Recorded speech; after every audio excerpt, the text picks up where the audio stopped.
अगर आप सोचते हैं कि श्रीमद् भगवत गीता में सिर्फ ये लिखा है कि भगवान की पूजा कैसे करते हैं, तो आप गलत है। क्योंकि भगवत गीता सिर्फ एक किताब या धार्मिक ग्रंथ नहीं है, बल्कि इसमें वो ज्ञान है जो इस पृथ्वी पर जीवन जीने वाले प्रत्येक व्यक्ति के लिए उपयोगी है। ये गीता हमें सिखाती है कि इस दुनिया में सपने कैसे पूरे किए जा सकते हैं, हमारी पर्सनालिटी कैसे बनती है, कैसे पॉजिटिव एनर्जी बनाई जा सकती है, खुशी क्या होती है, बड़ी बड़ी प्रॉब्लम का सलूशन कैसे ढूंढा जा सकता है, डिसीजन कैसे लिए जा सकते हैं, ब्रेकअप के सदमे से कैसे निकला जा सकता है, इमोशनली स्टेबल कैसे बना जा सकता है, और भी ना जाने बहुत कुछ। जीवन में हम सभी अपने सपनों को पूरा करने की इच्छा रखते हैं, और ये सच है कि हम सब कुछ अच्छी तरह से पाना चाहते हैं। हर कोई अपने करियर में तेजी से आगे बढ़ना चाहता है और करोड़पति बनने का सपना देखता है। हमने कई बार देखा है कि हम जब कभी किसी मोटिवेशनल वीडियो को देखते हैं तो हमारा जोश तो बढ़ जाता है, लेकिन जैसे जैसे हम अपने कर्मों में लग जाते हैं तो वही हमारा उत्साह ही कहीं गायब हो जाता है। हमें अकेले काम करते समय मोटिवेशन की कमी महसूस होती है, तो इसलिए ये वीडियो लंबा हो सकता है, लेकिन यदि हम इसमें दिए गए रहस्य को समझ ले तो हमें किसी और मोटिवेशनल वीडियो की तलाश करने की आवश्यकता नहीं होगी और हमें अपने उस लक्ष्य की ओर बढ़ने में मदद मिलेगी जिससे हमें अपने जीवन में प्राप्त करना है। लेकिन ये समझने के लिए हमें ध्यान पूर्वक बैठकर इस वीडियो की बातों को सुनने और समझने का समय देना होगा। और अगर आप इस वीडियो को बीच में छोड़कर जाना चाहते हैं तो कृपया कर आप इसे स्किप कर दें, क्योंकि अधूरा ज्ञान नहीं होने से भी ज्यादा खतरनाक हो सकता है।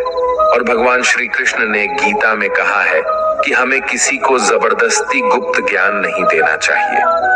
तो दोस्तों, चलिए वीडियो को शुरू करते हैं। जैसे उबलते पानी में कभी परछाई नहीं दिखती, ठीक उसी प्रकार परेशान मन में भी समाधान नहीं दिखती। शांत होकर देखिए, सभी समस्याओं का हल मिल जाएगा।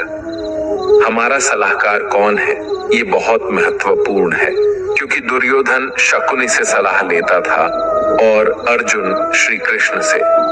एक बेहतरीन जिंदगी जीने के लिए ये स्वीकार करना बहुत जरूरी होता है कि सब कुछ सबको नहीं मिल सकता। आप अपने जीवन में सुखी और सफल होना चाहते हैं तो ये 3 बातों को ध्यान रखें। पहला, आनंद में कभी वचन मत दो। मतलब जब हम ज्यादा खुश होते हैं तो उस समय हमें किसी काम को करने के लिए कसम दे देते हैं। हमें कसम नहीं खाना चाहिए, क्योंकि आनंद हमारे सोचने की शक्ति को भ्रष्ट कर देता है और यही कसम बार बार हमारे गले का फांस बन जाता है और हम अपने ही कसम में फंस जाते हैं। दूसरा, जब भी हमें गुस्सा आए तब हमारे लिए यही अच्छा रहता है कि हम अपने गुस्से को त्याग कर दें। अगर गुस्से को हम त्याग नहीं कर सकते तो हमारे लिए मौन रहना ही उचित है, क्योंकि क्रोध के समय में बोला गया वाक्य हमारे ही भविष्य का कांटा बन जाता है, क्योंकि हम गुस्से में कुछ भी अनाप शनाप बोल जाते हैं और हमें पता ही नहीं चलता है। तीसरी और सबसे महत्वपूर्ण बात, दुख में कभी भी हमें फैसला या निर्णय लेना नहीं चाहिए, क्योंकि दुख हमारी सोचने और समझने की शक्ति को भर लेता है। दुख हमारे सोचने और समझने की क्षमता को बाधित कर देता है, और जब हम अच्छे से सोच नहीं सकते तो निर्णय लेना मूर्खता के अलावा कुछ नहीं हो सकता। इसलिए दुखी मन से लिए गए निर्णय सादा हमें दुख ही देते हैं। श्री कृष्ण कहते हैं, समय के साथ साथ हालत भी बदल जाते हैं, इसलिए बदलाव में हमें स्वयं को बदल लेना ही बुद्धिमानी है। एक ज्ञानवान व्यक्ति कभी भी कामुक सुख में आनंद नहीं लेता। सभी कर्तव्य को पूरा करके मेरी शरण में आ जाओ। जो वास्तविक नहीं है उससे कभी मत डरो। जो व्यक्ति संदेह करता है उसे कहीं भी खुशी नहीं मिलती। हताश ना होना सफलता का मूल है और यही परम सुख है। उत्साह मनुष्य को कर्मों में प्रेरित करता है और उत्साह ही कर्म को सफल बनाता है।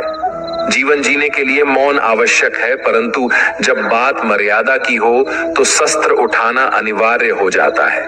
कलयुग में वेदों को जानने वाले व्यक्ति नहीं रहेंगे, इसलिए चारों वेदों का संक्षिप्त वर्णन गीता ज्ञान रूप में 18 अध्यायों के 700 श्लोकों में श्री कृष्ण ने दिया है। प्रार्थना से परिस्थिति बदले या ना बदले, पर मिट्टी का चरित्र अवश्य बदल जाता है। बुराई बड़ी हो या छोटी हमेशा विनाश का कारण बनती है, क्योंकि नाव में छेद छोटा हो या बड़ा, नाव को डुबा ही देता है। श्री कृष्ण जी कहते हैं, हमें कभी उस व्यक्ति पर भरोसा नहीं करनी चाहिए जो वक्त के साथ स्वभाव बदल लेता है। सोच और नियत अच्छी रखिए, फिर आपके कष्ट प्रभु स्वयं दूर कर देंगे। जब समय पलटता है तो सब कुछ बदल देता है। इसीलिए अच्छे समय में घमंड ना रखें और बुरे वक्त में सब्र रखना ना छोड़ें। जितना इंतजार भगवान आपको करवा रहा है ना, समय आने पर वो इतना देगा कि आप संभाल भी नहीं पाओगे। आप वापस नहीं जा सकते हैं और शुरुआत को नहीं बदल सकते हैं, लेकिन आप जहां हैं वहीं से शुरुआत कर सकते हैं और अंत को बदल सकते हैं। अपना मन अच्छे कार्यों को करने में लगाए और उसे बार बार करें और आप देखेंगे कि आप खुशी से भर गए हैं। अगर आपका खुद पर पूरा नियंत्रण है तो आपको वो क्षमता हासिल होगी जिसे बहुत ही कम लोग हासिल कर पाते हैं। कोई भी लक्ष्य बड़ा नहीं, जीतता वही है जो डरा नहीं। एक सवाल जो मैं लगभग हर रोज अपने आप से पूछता हूँ कि क्या मैं वो महत्वपूर्ण काम कर रहा हूँ जो मुझे करना चाहिए। और जब तक मुझे यकीन नहीं हो जाता कि मैं सबसे महत्वपूर्ण समस्या पर समय बिता रहा हूँ, मुझे अपने बिताए समय के बारे में अच्छा महसूस नहीं होता। सूत्र 1, कभी भी पैसे ना गवाएं। सूत्र 2, सूत्र 1 को कभी ना भूलें। जब तक कि कोई भी मनुष्य अपने काम से प्रेम नहीं करता, वह सफल नहीं हो सकता। अत्यधिक अपेक्षा और उम्मीद ही लगभग हर चीज की कुंजी है। मैंने हमेशा उस काम को किया जिसके लिए मैं बिल्कुल भी तैयार नहीं था, और मेरा मानना है कि ऐसे ही आप आगे बढ़ते हैं। जब भी जीवन में कुछ बेहतरीन मौके आते हैं तो मुझे पूरा विश्वास नहीं होता कि मैं ये कर पाऊंगा। ऐसे ही वक्त पर हम अपने आप को विश्वास दिलाते हैं और मजबूत होते हैं, और इस तरह हमें नई राह दिखती है और कभी कभी ये प्रतीत होता है कि कुछ महान घटित होने वाला है और आप अपने बारे में बहुत कुछ जानने लगते हैं। सफल होने के लिए आपको बेहद गुणवान, दिव्य या बहुत पढ़ा लिखा होने की जरूरत नहीं है। आपको सिर्फ एक संरचना और सपने की जरूरत है। हम लोग वास्तव में अपने आप से ही प्रतिस्पर्धा कर रहे हैं, क्योंकि अन्य लोग किस तरह काम कर रहे हैं उस पर हमारा कोई अधिपत्य नहीं है। मैं शुरू से ही बड़ा किस्मत वाला रहा। मैंने पाया कि जब तक आप बुनियादी रूप से अच्छे हैं और जब तक आप किसी के साथ बुरे नहीं हैं, तब तक लोग आपको तवज्जो जरूर देंगे, क्योंकि स्वयं बने रहना ही ईमानदार बने रहना है और लोग वही देखना पसंद करते हैं। जीवन क्षण भंगुर है, हमारे कल का कोई भरोसा नहीं है, इसलिए हमारे पास जो भी है वो आज ही इस्तेमाल कर लेनी चाहिए।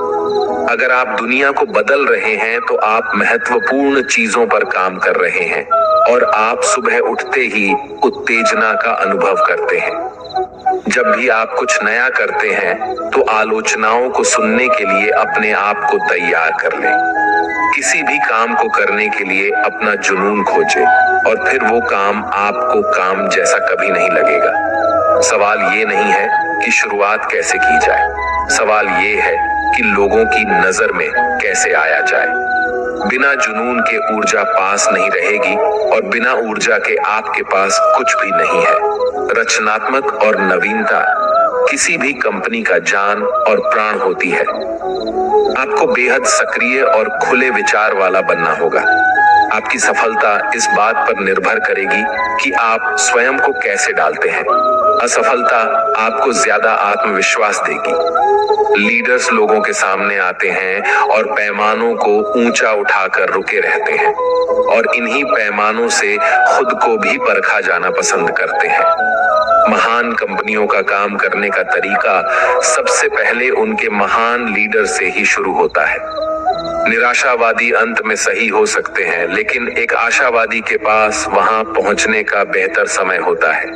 जो रिश्ता आपसे आपका स्वाभिमान छीन ले, वो रिश्ता नहीं, घुटन है। जिस प्यार में सम्मान ना हो, वो प्यार नहीं, चुभन है। कोई भी काम करने से पहले ही मुश्किल लगता है, पर एक बार कर लो तो फिर मुश्किल कुछ भी नहीं। लोग आपके साथ तब तक रहेंगे जब तक उनका मतलब पूरा नहीं होता। तलवारों की जख्म तो फिर भी मिट जाते हैं, लेकिन बातों के जख्म हमेशा याद रहते हैं। अच्छी लगने लगी है ये खामोशियां, अब हर किसी को जवाब देने का सिलसिला ही खत्म।